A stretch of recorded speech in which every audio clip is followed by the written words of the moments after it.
Hello, this is question 10 on your AQA paper 2 from June 2023. It's a proof question and we have to expand and simplify this binomial. So very quickly, you can multiply both brackets, expand and then simplify, or you can remember that this bracket is the first one squared minus 2 times first multiplied by the second one plus b squared. Yeah, it's the same that you will get if you multiply and then simplify, just a bit faster. Then Peter thinks that the sum of any rational number and its reciprocal is always greater than 2. He checked a couple of examples, and then we have to use a counterexample to show that Peter is incorrect. Remember, we always use proof by contradiction or finding a by a counterexample to show that something is not true or something is incorrect. So what we have to find is a pair of numbers, a over b plus b over a. So a fraction and the reciprocal added together is, he say, always greater than 2. We need to find one that is smaller than 2. Or it could be even 2. In fact, even 2, so it would be the easiest. So if we choose a equals to b equals to 1, we will have that 1 over 1 plus 1 over 1 is going to be 2. And that's not greater than 2. Yeah, so this is a perfect example.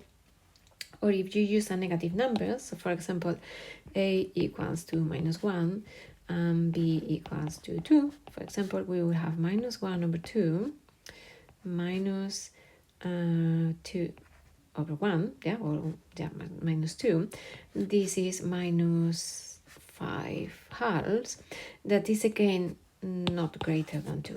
Yeah, so this example or one example with a negative number will work most of the examples. Yeah, you just have to give one. So if you want to give this one, is perfect, but there are many examples.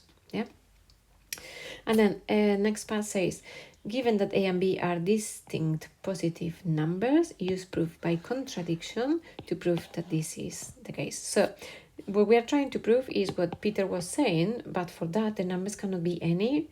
He says any rational number, and now we are being more specific. So they have to be distinct and positive integers. So what we are going to do is to assume first the opposite. So assume that there are a and b that are different. So a and b are positive, and a and are different, such as the opposite happens. Yeah, remember we are write the opposite and then we are going to see that that's a contradiction. The opposite to greater than 2 is smaller or equal than 2. Yeah, if you look at the mark scheme, if you miss the equal, you won't lose the mark, but I will be always careful with these things. So now, what can we do with this thing here? Just definitely add the fractions and see what happens with that expression. And I'm going to bring you back to this bit. So it looks like this is completely random out of the question, but it's never the case.